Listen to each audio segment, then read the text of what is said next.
Olá, muito boa noite para você, seja bem-vindo ao encontro da comunidade Ático Curitiba. Você é muito bem-vindo no nosso meio. Se você já é de casa, muito obrigado pela sua companhia. Se você está aqui pela primeira vez acompanhando os nossos encontros, os nossos momentos de celebração, seja muito bem-vindo. Meu desejo é que você se sinta à vontade aqui no nosso meio, que você se sinta abraçado, bem recebido e, enfim, que todo esse momento de comunhão, de corpo, de mensagem que a gente tem para ouvir, que tudo isso fale ao seu coração, que tudo isso faça sentido para você e que, enfim, você possa aplicar aí o que você ouvir a partir deste momento na sua vida e que você, enfim, volte a acompanhar, a fazer parte desse grupo, desses momentos de encontro. A gente já começa o nosso momento de hoje com um momento de louvor, de música, de celebração, e eu quero te convidar a cantar com a gente. Eu não sei se você está com alguém da sua família, com algum amigo, ou mesmo sozinho, afasta o sofá aí, que você possa se sentir livre no espaço da sua casa e cantar com a gente e celebrar com a gente o nosso Deus.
Senhor Deus, muito obrigado, Pai, por esse momento, Deus, pela oportunidade que o Senhor nos dá de nos reunirmos como corpo, Deus, como comunidade.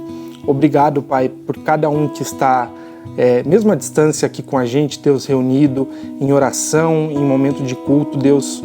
Obrigado porque o Senhor tem cuidado da nossa comunidade, das famílias da nossa comunidade, Deus, e que o Senhor continue falando aos nossos corações nesse encontro, Pai, nesse momento, que seja sempre tudo para sua honra e glória, Pai.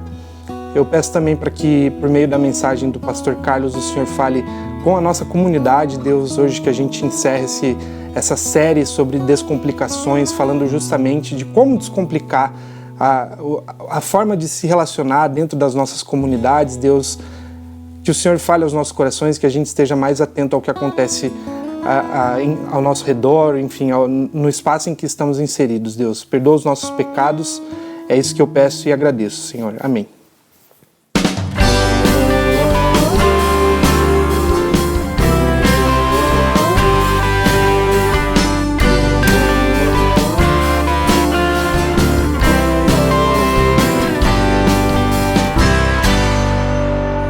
Seja o nosso louvor,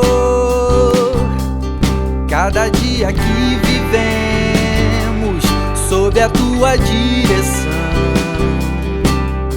Seja o nosso viver, ouvir a tua voz e te obedecer. Mesmo quando nos sentimos fracos, tristes e sem direção, tu serás a nossa força e a nossa salvação. Tu serás a alegria do nosso coração.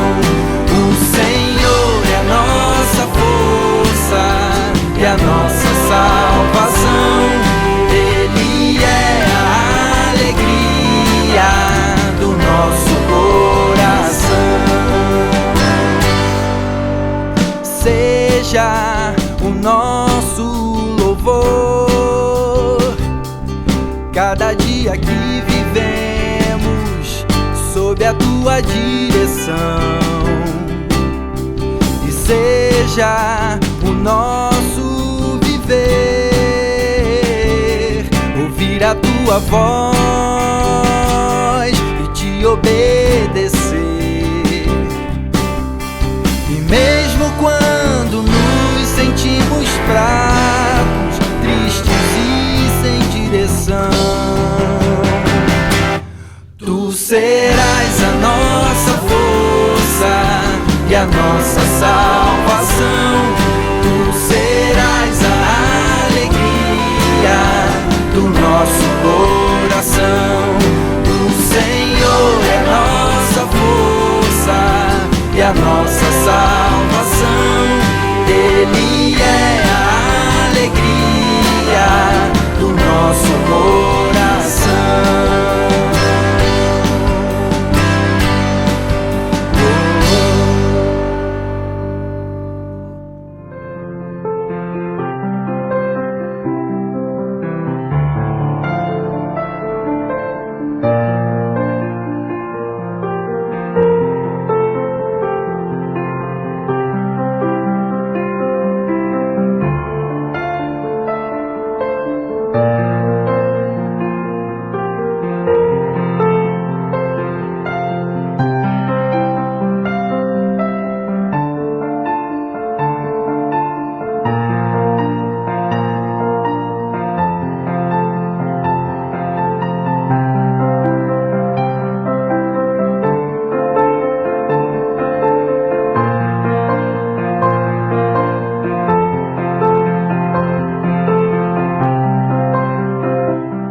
Meus irmãos, hoje a gente finaliza essa série de mensagens de Descomplique, com base na carta de Tiago, e tem sido um grande desafio olharmos para a carta de Tiago e percebermos o quanto nossas vidas são complicadas, nossas agendas, nossas crises, nossa fé, nossos relacionamentos, e como Deus pode descomplicar a nossa vida a partir do Evangelho.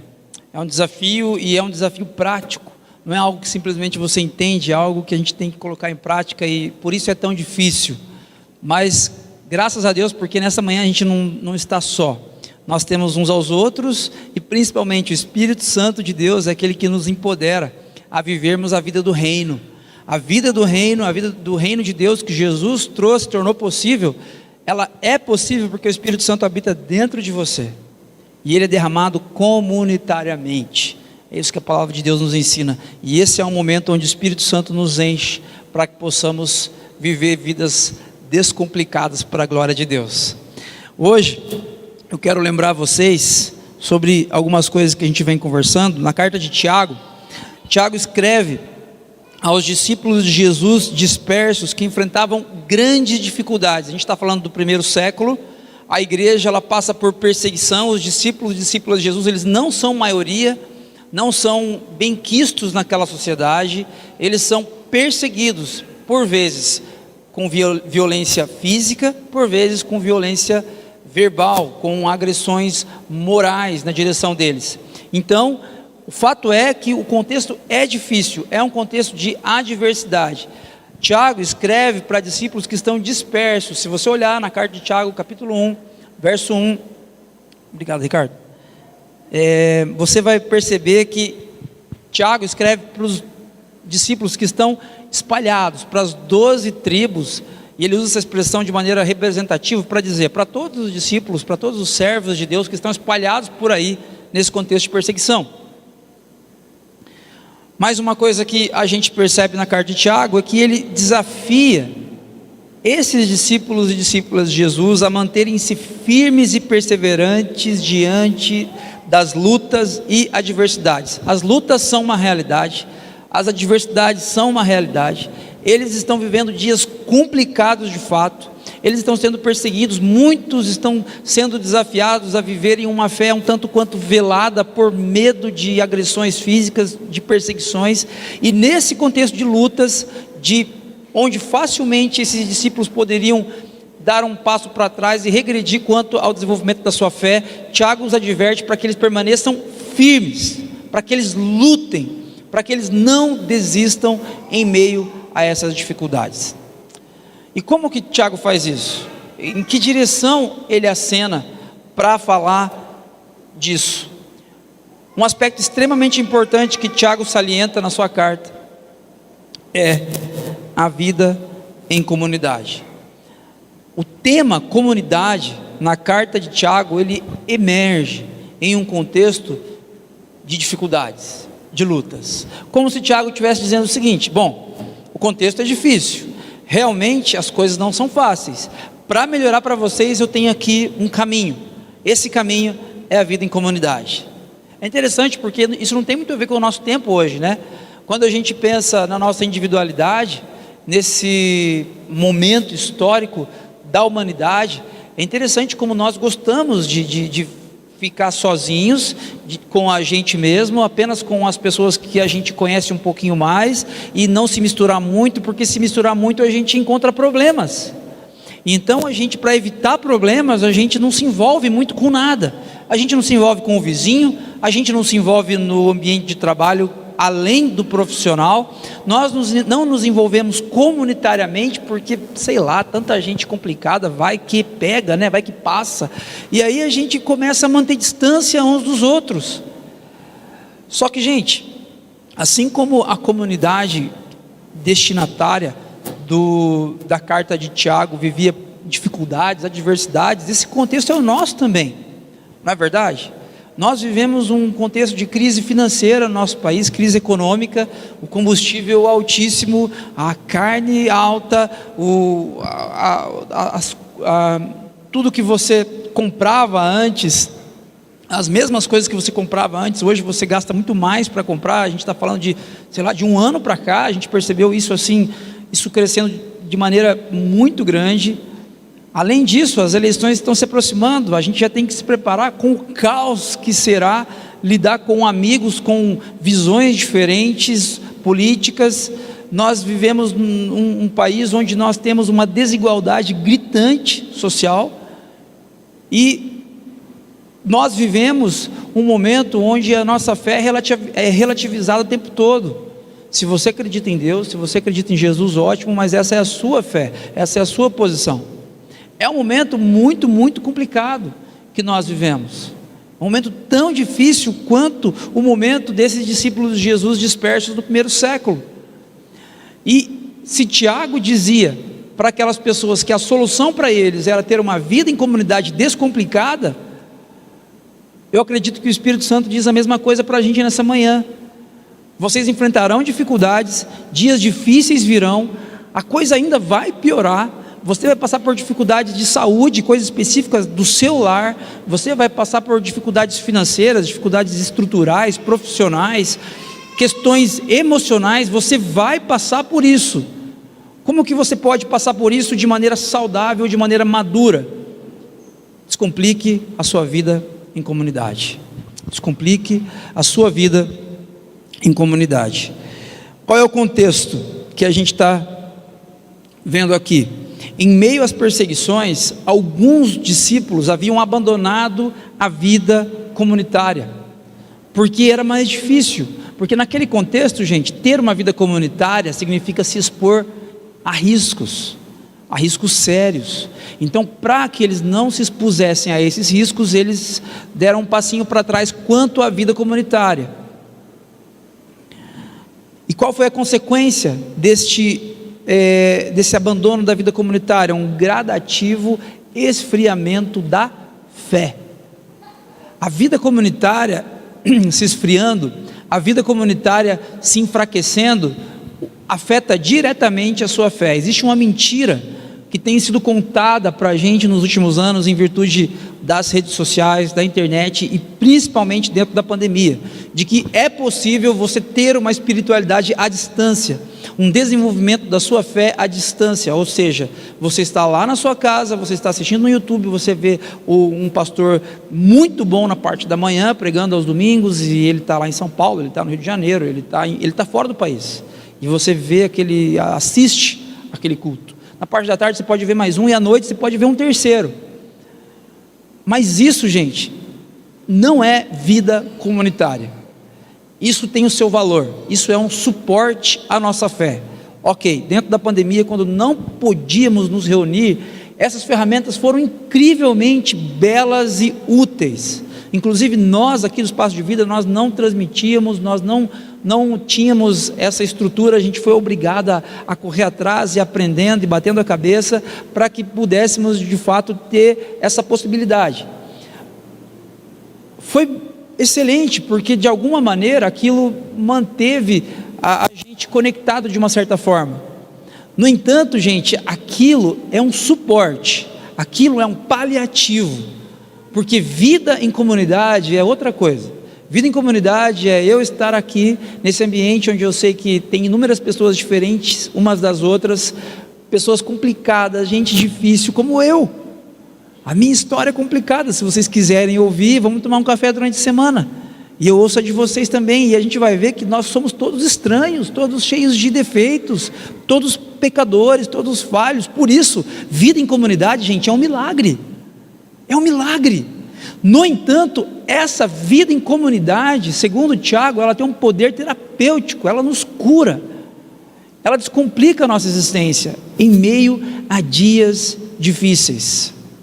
Parece paradoxal até, porque você está vivendo dias difíceis e você quer mais é ficar sozinho, mas ficar sozinho vai adoecer a sua alma, e viver em comunidade vai fazer você se expor um pouco, mas vai curar você, vai curar você. Nesse contexto aqui, os discípulos de Jesus estavam se afastando da comunidade, do convívio comunitário. São João da Cruz, um teólogo católico do século XVI, ele diz o seguinte: a alma virtuosa que está só é como brasa que está só, em vez de esquentar, tornar-se-á cada vez mais fria.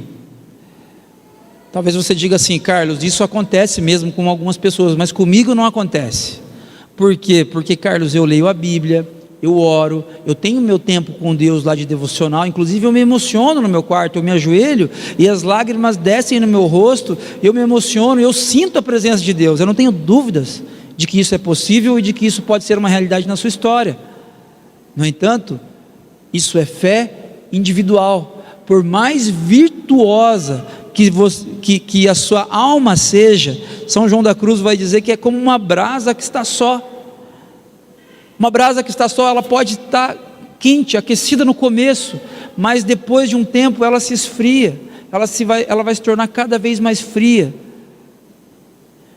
Não subestime o que pode acontecer com você longe de uma comunidade cristã a médio e longo prazo. As consequências são trágicas, são trágicas.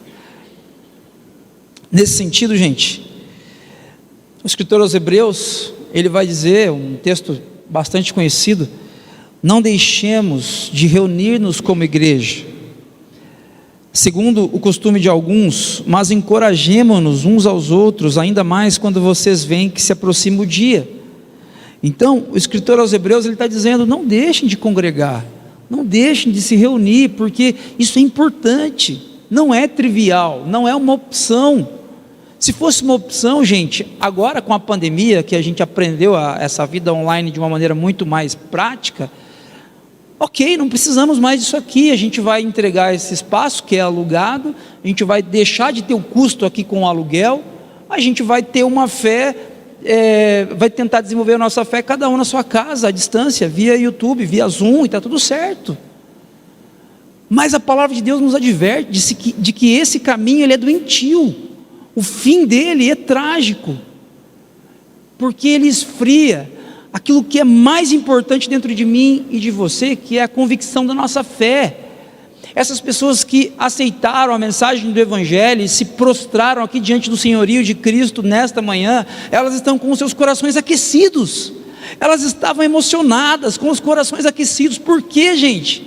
Porque esse convívio humanitário aqui, esse convívio diante da presença de Jesus, ele nos aquece, ele nos enche da presença dos céus. Não deixe de congregar. O escritor aos Hebreus diz. Agora, como descomplicar a vida em comunidade?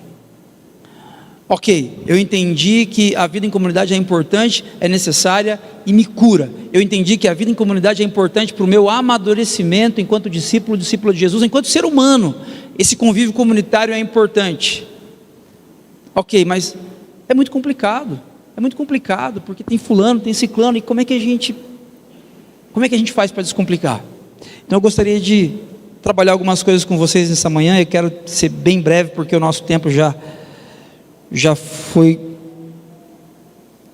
correu bastante. Primeira coisa que eu queria destacar com vocês: exercite a empatia. Exercite a empatia. O capítulo 5, verso 13 e 14, parte A, diz o seguinte: entre vocês há alguém que está sofrendo, que ele ore. Há alguém que se sente feliz, que ele cante louvores. Entre vocês há alguém que está doente, que ele mande chamar os presbíteros da igreja.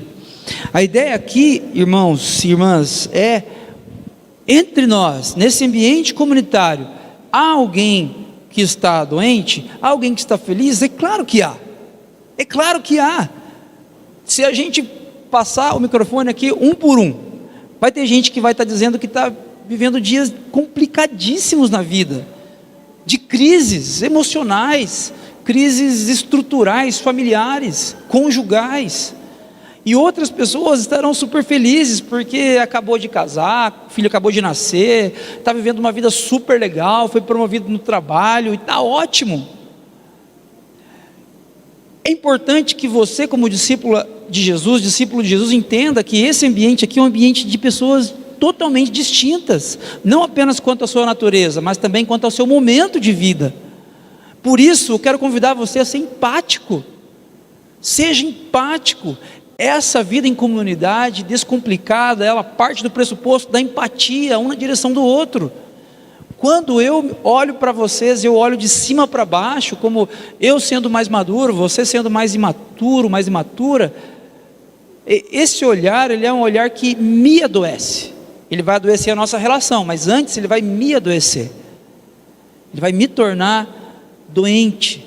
Eu quero convidar você nessa manhã a exercer a empatia, as pessoas que estão ao seu redor, que talvez você nem sabe o nome, ou que fazia tempo que de repente você não via, que está aí sentado perto de você, saiba que essa pessoa tem uma história para contar. O seu Ulisses, né, seu Ulisses? Nosso comandante está aqui nessa manhã. Eu estou muito feliz, eu não ouvi desde o começo da pandemia. Primeiro dia que ele está vindo hoje, depois do enclausuramento. E o seu Ulisses, por exemplo, ele tem uma história. Ele tem 2 anos que a gente não se vê pessoalmente, tem tanta coisa. Eu não posso chegar e falar: poxa, seu Ulisses, isso. Não, eu tenho que ouvir o que ele tem a dizer, eu tenho que ser empático, porque tem toda uma história, vários dias que a gente não se viu. As pessoas que estão aí ao seu redor, todos têm uma historinha, e dias complicados que viveram nesta semana, nessa última semana. Seja empático, seja empática.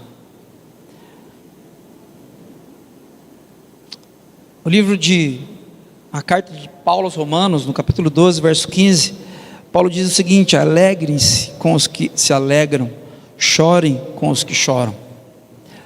Meus irmãos, é muito difícil isso aqui, é muito difícil, mas eu vou dizer para vocês que é muito mais difícil se alegrar do que chorar. Chorar com os que choram a gente até consegue, mas se alegrar com os que se alegram é mais difícil. É mais difícil. E é interessante porque essa fala aqui de Paulo, ela é coerente com a fala de Tiago, porque ela existe num contexto comunitário. Então a ideia não é você chorar com, por exemplo, alguém aqui do nosso meio perde um ente querido que é querido de todos nós. Então o familiar mais próximo está chorando, mas a gente também está chorando porque perdemos um amigo. Então a gente chora com essa pessoa que chora. Não é disso que Paulo está falando. Paulo está dizendo o seguinte: eu estou alegre porque meu filho nasceu, mas o meu irmão ali, ele está triste. Então eu paro de rir e vou chorar. Eu paro de rir porque para mim está bom. Eu nem conhecia a pessoa, mas eu vou chorar com ele porque o momento dele é de choro. Ou o contrário, eu estou chorando porque lá em casa meu casamento está indo de mal a pior, as coisas estão muito ruins lá. Mas o meu amigo, meu irmão, minha irmã, ele foi promovido no trabalho, e ele está muito feliz. Então eu paro de chorar e vou me alegrar com ele. Isso, gente, requer empatia do reino de Deus na minha e na sua história. Mas essa vida comunitária, ela só é possível, esse ambiente aqui de gente muito distinta, de gente muito diferente, que se une com um propósito aqui de adorar a Deus, ele só é possível a partir do fundamento da empatia. Da empatia. Paul Tournier, um médico evangélico, ele dizia o seguinte a respeito disso: existem 2 coisas que não podemos fazer sozinhos. Uma é casar e a outra é ser cristão. Não é possível. Você não consegue casar sozinho. A gente já até viu esses tempos atrás uma pessoa que fez um casamento sozinha lá, só para mostrar que era mais um protesto do que outra coisa, né? Mas é impossível, é inviável, não faz sentido nenhum. Ser cristão individualmente, você na sua casa, acessando o YouTube, por mais que você leia a Bíblia, por mais que você ore em casa, sozinho, gente, é uma impossibilidade. É uma impossibilidade, é uma anomalia, não existe. Não existe. Ser cristão e casar, nós precisamos casar com outra pessoa, e ser cristão, precisamos fazer isso de maneira comunitária. E eu quero convidar você que está aqui nessa manhã a pensar sobre isso.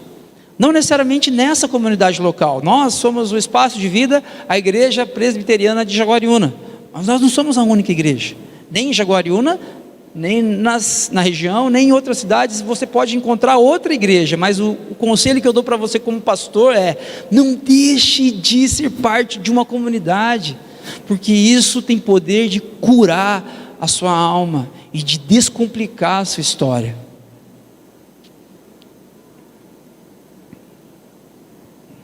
O escritor de Eclesiastes, no capítulo 4, verso 9, vai dizer o seguinte: é melhor ter companhia do que estar sozinho, porque maior é a recompensa do trabalho de 2 pessoas. Se um cair, o amigo pode ajudá-lo a levantar-se. Agora presta atenção nisso. Mas pobre do homem que cai e não tem quem o ajude a levantar-se. Gente, cair não é o problema. Cair Todos nós caímos, todos nós em um momento ou outro vamos à bancarrota. Você já passou por isso, em diversas áreas da sua vida, eu tenho certeza. Eu já passei por isso. Mas o cair não é o mais triste. O mais triste é você caído, não ter ninguém para levantar você.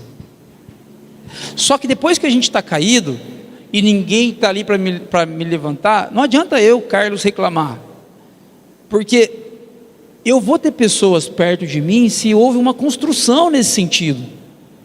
Gente, relacionamentos são vias de mão dupla. É impossível que alguém vá na sua direção se você nunca vai na direção das pessoas. Por isso que esse ambiente aqui, ele é extremamente favorável para que essas relações aconteçam. Porque estamos juntos, estamos vindo, cada um do seu jeito, um mais extrovertido, o outro mais introvertido, mas essas relações, elas acontecem. E quando nós percebemos que um amigo, ele cai, ele padece, ele está doente, ele precisa de ajuda, pessoas o cercam. Isso é extremamente especial. Extremamente especial. Gente, quantas histórias você e eu conhecemos de gente que tem tudo, tem dinheiro, tem uma excelente profissão e êxito na carreira profissional. Pessoas que têm tudo o que você pode desejar enquanto construção na vida, mas em algum momento da história percebe que não tem ninguém ao lado. Olha para o lado, não tem ninguém, olha para o outro, não tem ninguém, olha para trás, está muito longe. Isso acontece muito. E Tiago está advertindo esses discípulos de Jesus aqui, dizendo: olha, eu entendo vocês, nas dificuldades, nas adversidades, a gente tem essa tendência mesmo, de se esconder e de viver de maneira individual, mas eu quero chamar vocês aqui para a vida comunitária, e é isso que o Espírito Santo está fazendo com a gente nessa manhã. Eu entendo você, eu também entendo você. É muito mais fácil ficar em casa, gente. É muito mais fácil. É muito mais tranquilo ficar em casa assistindo os cultos via YouTube. É muito mais tranquilo, muito mais confortável. Você faz isso comendo alguma coisinha lá, né? Qualquer coisa dá um pause, vai no banheiro, volta. É muito mais fácil. No entanto, a vida comunitária acontece aqui. Aqui. Uma segunda coisa que eu queria destacar com vocês: pratique a oração. A vida comunitária, ela nos convida a uma vida de oração, e é interessante porque muitas vezes nós olhamos para a prática da oração como sendo uma disciplina espiritual individual, né? Então assim, eu oro, eu sou uma pessoa que ora. Como que eu oro? Eu lá no meu quarto, eu fecho a porta, como Jesus ensinou em Mateus 6,6, e a gente fecha a porta ali e a gente ora ali, e é assim que a gente faz, a gente desenvolve a disciplina da oração de maneira individual. Mas isso não é verdade. A oração, ela é uma disciplina que emerge primeiro no contexto comunitário. No contexto comunitário. E o pastor teólogo norte-americano John Piper, ele fala sobre 3 maneiras de praticar a oração, e eu queria compartilhar essas maneiras com vocês. A primeira delas, a oração por nós mesmos. Que a gente pode olhar no versículo 13, parte A. Tiago diz o seguinte: entre vocês há alguém que está doente, que ele ore. Aí você pode pensar assim: bom, que essa pessoa ore. Isso é verdade, a ideia de Tiago é que essa pessoa esteja em oração, mas essa fala é num contexto comunitário. Então essa pessoa está orando, mas ela também está cercada pela oração dos irmãos. Tem outras pessoas intercedendo por ela, mas que ela ore, que ela se coloque diante de Deus. Essa primeira forma de orar, ela me lembra de que nós precisamos clamar a Deus diante das circunstâncias difíceis que a gente vive. Tem coisas que você pode fazer por seu trabalho, por sua profissão. Você precisa estudar mais, você precisa se dedicar. Amanhã você vai ter que acordar cedo e ir trabalhar, e talvez você não tenha horário para voltar para casa. Você tem que fazer isso, mas tem coisas que você não consegue fazer. Tem coisas que você vai perceber que elas começam a fugir do seu controle.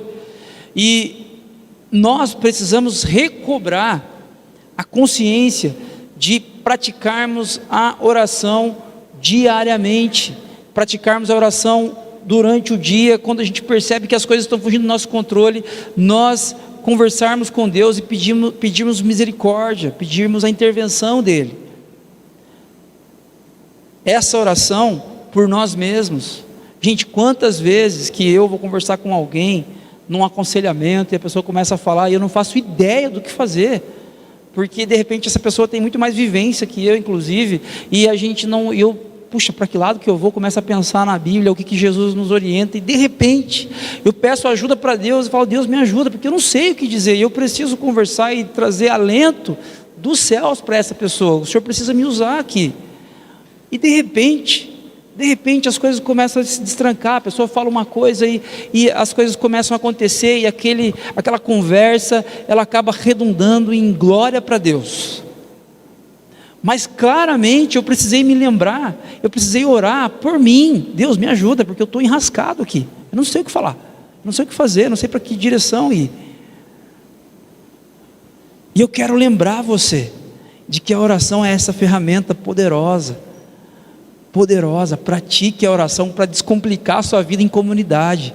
Uma segunda maneira de praticar a oração, a oração dos presbíteros por alguém doente, versículo 14, verso A: entre vocês alguém que está doente, que ele mande chamar os presbíteros da igreja. Gente, presbítero no grego é a mesma palavra para pastor, então é como se manda chamar o pastor, manda chamar os pastores ou os presbíteros. No nosso caso, uma igreja presbiteriana, nós somos compostos, a liderança da igreja é composta por presbíteros, presbíteros regentes, que são os presbíteros eleitos pela igreja, e o presbítero docente, que é o pastor.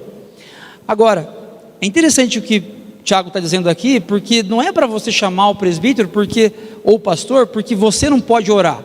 Então assim, a sua mãe está doente, seu marido, sua filha estão doentes, e aí você chama o pastor porque é ele que vai orar. Não é essa a ideia. A ideia é que qualquer pessoa pode orar uns pelos outros, mas quando eu chamo o pastor é porque ele é autoridade espiritual sobre a minha vida, e eu quero que ele saiba dessa situação, eu quero que ele ore aqui. É interessante, gente, porque autoridade espiritual fala de algo que Deus coloca na vida de uma pessoa, na direção de outras pessoas. Eu não sou melhor do que vocês, sou tão pecador como qualquer um de vocês, mas Deus me deu a missão de ser pastor dessa comunidade. Como pastor dessa comunidade, eu tenho autoridade espiritual sobre vocês. Isso não significa que vocês devem obediência ao que eu digo, mas que vocês devem ponderar. Pode ser que Deus esteja falando ao seu coração a partir de mim. E se isso é verdade, então quando nós chamamos um pastor, chamamos um presbítero para que ele venha orar, significa que nós reconhecemos a autoridade dele sobre a nossa vida, a autoridade espiritual. Essa é a segunda maneira que John Piper vai dizer que pode ser a nossa oração. E uma terceira maneira, a oração uns pelos outros, versículo 16, parte B: orem uns pelos outros para serem curados. Não precisa chamar o pastor, não precisa chamar o padre, não precisa chamar o bispo, vocês podem orar uns pelos outros para que sejam curados. Então, não existe uma maneira certa de orar. O que eu queria deixar claro é isso: eu não gosto de chamar pastor para orar, porque Pedro diz que todos nós somos sacerdotes, sacerdócio universal. Por que eu preciso chamar o pastor para vir orar aqui em casa? Isso é verdade, mas chamar o pastor também é verdade, também tem previsão na Bíblia. Você pode chamar o pastor para orar, por ele ser autoridade espiritual sobre a sua vida. Você também pode não chamar e orar por seu filho porque ele está doente. Você pode orar por seu amigo no ambiente de trabalho porque ele compartilhou uma história ou um problema com você. O importante, gente, é que eu e você nos lembremos de que a oração, ela é extremamente importante, é uma ferramenta para descomplicar a nossa vida em comunidade. Nós precisamos praticar empatia, isso é verdade, só que muitas vezes a gente não consegue. Você vê uma pessoa que fez alguma coisa ruim, uma coisa errada para você, e você tem vontade de esganar aquela pessoa. A oração é o alinhamento, é o balanceamento dos nossos pneus. Eles estão tortos, eles vão gerar prejuízo, danos para a nossa alma. Então você se alinha a Deus a partir da oração, e Deus reconecta a sua alma com a dele, para que as coisas fiquem de novo equilibradas. Pratique a oração. Uma terceira coisa que eu queria destacar com vocês: pratique o perdão. Eu sei que isso é muito difícil, gente. Eu sei que isso na verdade é impossível. Nós não conseguimos perdoar. Perdoar é complicado demais. Só que Tiago nos instrui no sentido de que o perdão é o caminho para a cura das nossas almas. Vivemos num contexto de dificuldades, num contexto de descrença. O tempo todo, eu e você somos assediados a deixar de crer em Jesus. Jesus é o Senhor da história. Ele nasceu da Virgem Maria, ele foi concebido pelo Espírito Santo, ele viveu uma vida sem pecados, ele morreu na cruz do Calvário por nossos pecados, ressuscitou 3 dias depois. A sociedade, o mundo enquanto cosmovisão nos instrui, nos conduz a achar que essa história é a história da carochinha. Você é diariamente impulsionado a acreditar que essa história é simplesmente uma lenda, um mito.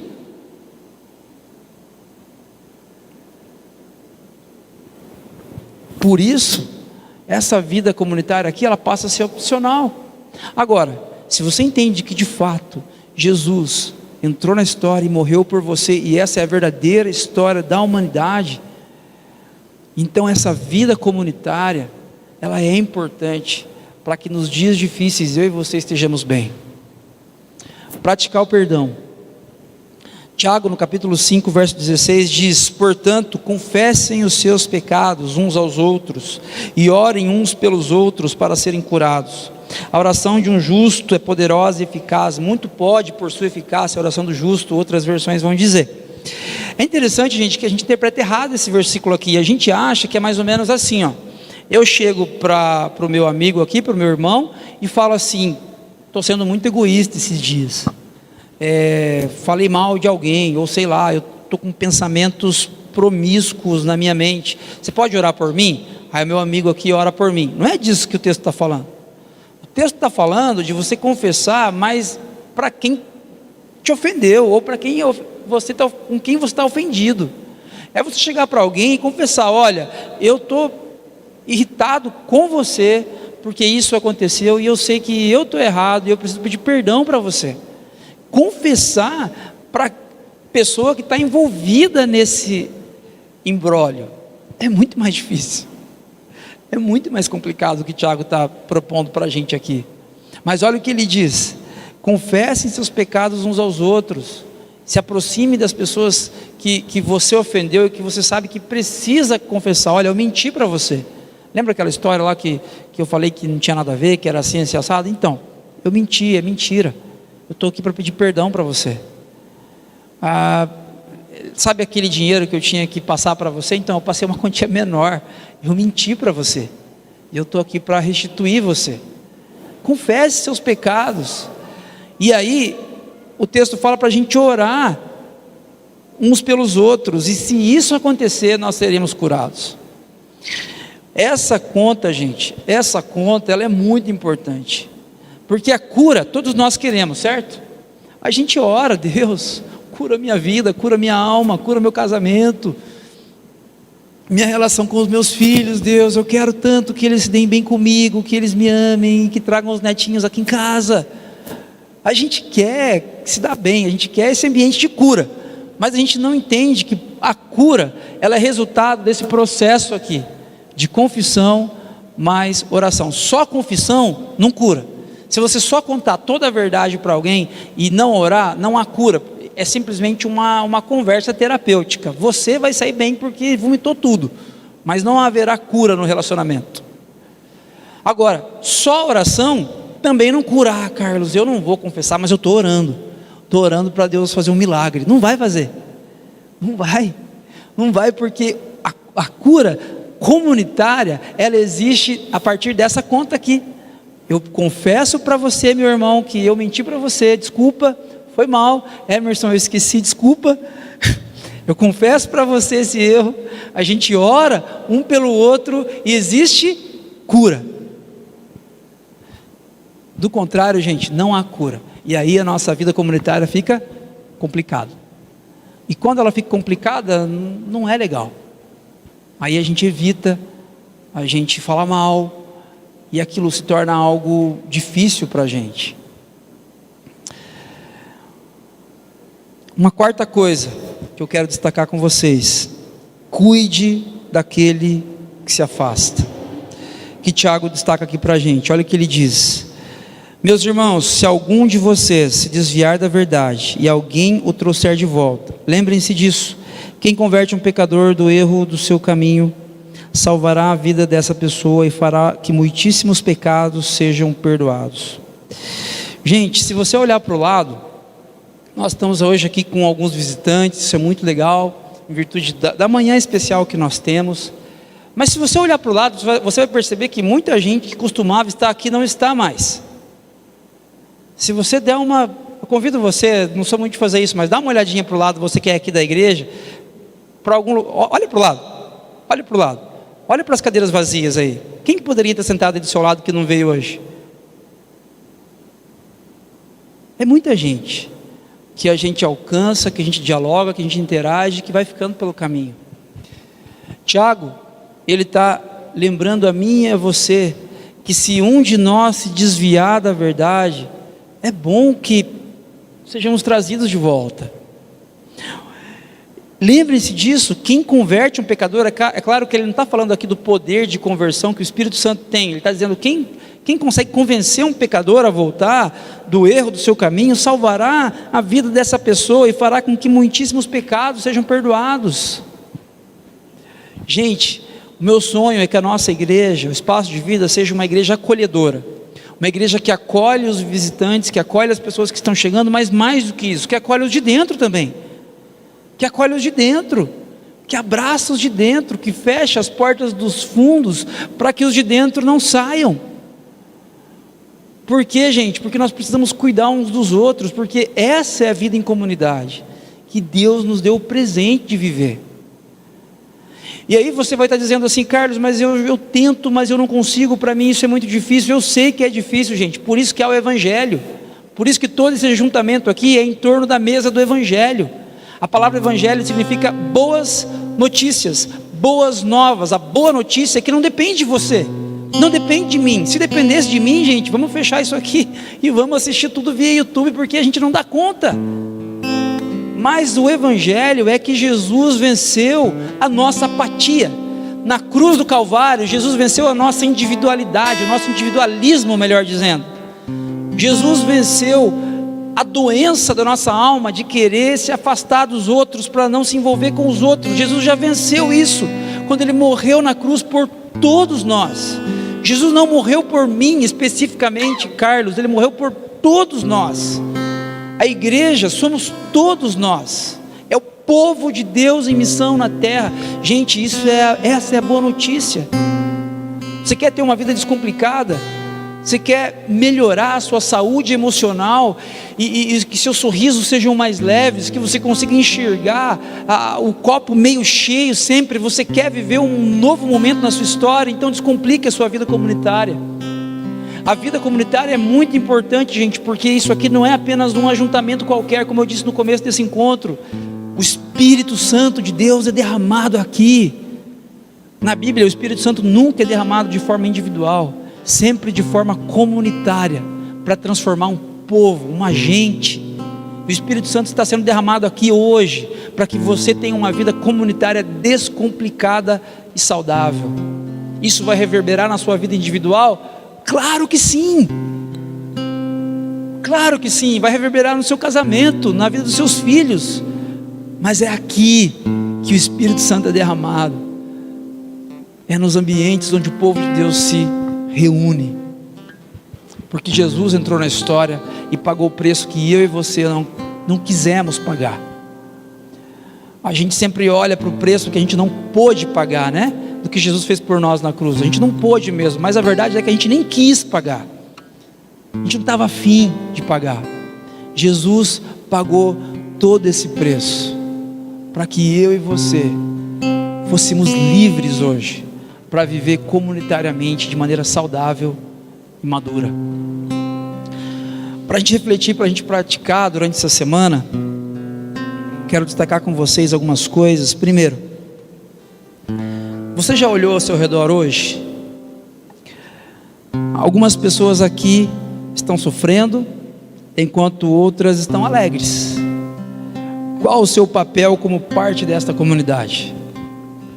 Se você sabe que alguém aqui dentro hoje está triste, está constrangido, está vivendo dias difíceis, seja parte dessa comunidade, se aproxime dessa pessoa e chore com ela. Se você sabe que alguém aqui está exultante, está feliz, como os que foram batizados aqui nesta manhã, se aproxime deles, os abrace e se alegre com eles. 2. Você crê no poder da oração? Você tem feito uso desse poder? Você crê que a oração, de fato, ela é poderosa? A oração do justo, quem é o justo, gente? O justo não é o perfeito. O justo é o que está debaixo da aliança, tá? Essas pessoas que foram batizadas aqui, que optaram por fazer parte da aliança, a partir de agora, diante de Deus, elas são justas, justificadas pelo sangue do Cordeiro. Justo é quem está debaixo da aliança. Muito pode, por sua eficácia, a oração de quem está debaixo da aliança, a oração do justo. Ore para que a sua vida comunitária seja descomplicada. Ore para que Deus prepare uma comunidade para você frequentar. Se você não é de Jaguariúna e está aqui nessa manhã, ore para que Deus prepare um ambiente saudável, onde o Evangelho seja pregado, onde a vida de Jesus seja exposta, para que você possa ser discípulo de Jesus lá. Ore, peça para Deus fazer isso na sua história. 3. Você precisa pedir ou receber perdão. Não subestime as implicações dessa atitude para a sua saúde física e emocional. Peça perdão. Perdoe. O que é perdão? É a confissão mais a oração que gera cura. Não subestime os efeitos dessa atitude na sua saúde física e emocional. Às vezes nós estamos muito mal emocionalmente e não sabemos que o que está fazendo mal para a gente está aqui dentro, não está fora, não está na vida do outro, não é a conta que não está tão azul quanto poderia estar, não é isso. O que está fazendo mal para a gente é uma falta de perdão, é um câncer que está crescendo aqui dentro da minha alma. Não subestime o poder das implicações dessa atitude de perdoar, de ser perdoado. E por último, você já notou que a fulano não está aqui nessa manhã? Você já notou que aquele amigo nosso que sempre estava aqui não está vindo mais? Que cantava aqui com a gente e se afastou? Você já notou que aquela moça que sempre estava ali na frente recebendo a gente com um sorriso não está vindo mais? Quero desafiar você nesse momento a fechar os seus olhos e a pensar e a orar comunitariamente. Quero lembrar você que a vida saudável comunitária, ela é saudável porque ela implica no outro. Ela sai do nosso egoísmo, do nosso mundinho único e individual. Eu quero desafiar você a pensar em outras pessoas. No desfecho dessa série, descomplicar a nossa vida é nós entendermos que a vida também não gira em torno da gente só. Sua vida não gira em torno de você. Você já notou que essas pessoas, elas não têm aparecido mais?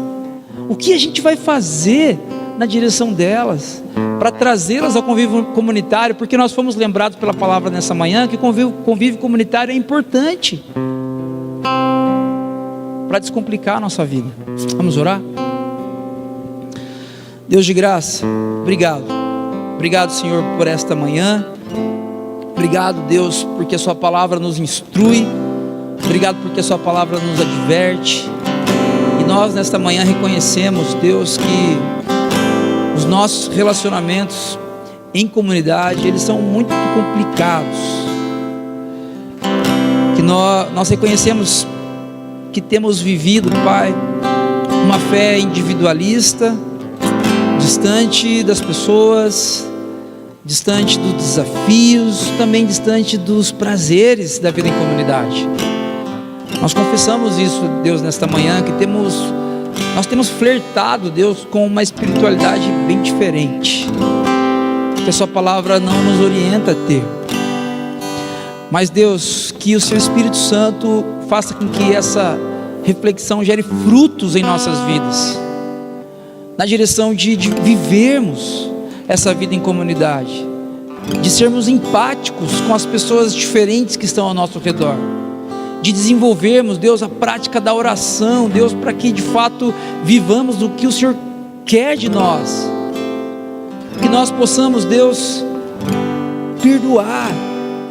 Queremos experimentar o perdão, para que de fato nossos corações desfrutem de cura. E Deus, por favor, nos lembra, Pai, dos amigos, das amigas que não estão aqui.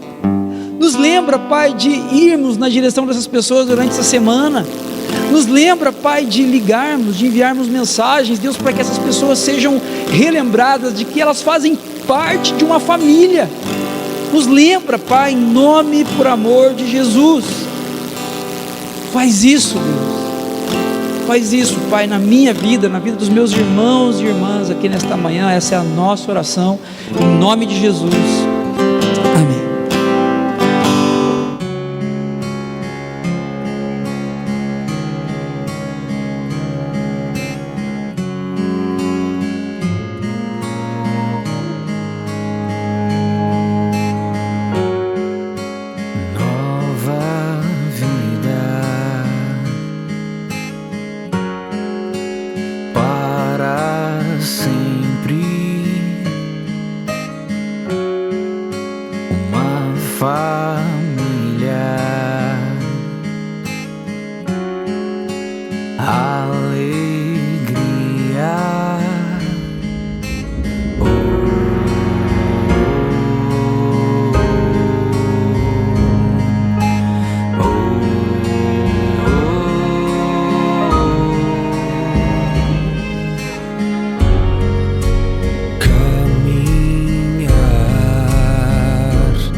E se alegrar.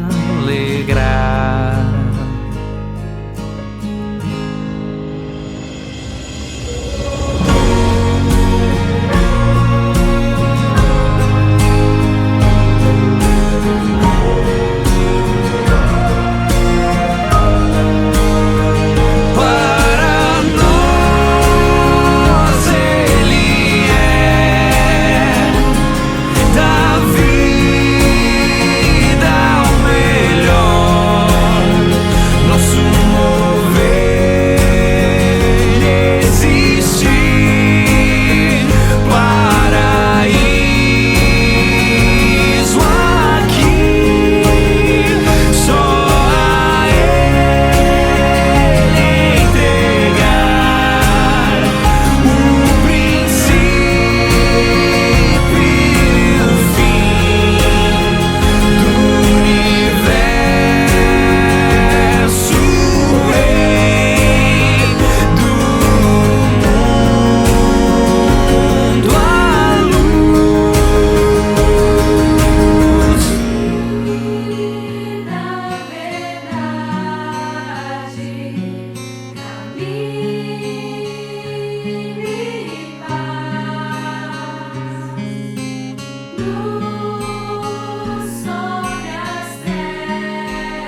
chegamos ao fim da série sobre como descomplicar coisas da nossa vida. Nós falamos aí sobre a nossa fé, sobre relacionamentos. Hoje encerramos falando sobre a nossa comunidade. Eu espero que o que você ouviu aqui nessa noite faça sentido para você, caso você seja da nossa comunidade ou na comunidade em que você está inserido. Mas a minha oração é que você tenha o coração cada vez mais sensível ao que acontece perto de você, que você esteja cada vez mais sensível para perceber pessoas pedindo por ajuda ou, enfim, pedindo por oração, e que o seu coração seja cada vez mais solícito e disponível nesse sentido. Eu peço a Deus que abençoe a sua semana, os seus dias. Se você esteve aqui pela primeira vez, te convido a retornar em um próximo encontro, mas que Deus abençoe a sua semana e obrigado pela sua companhia e participação nessa noite. Até a próxima.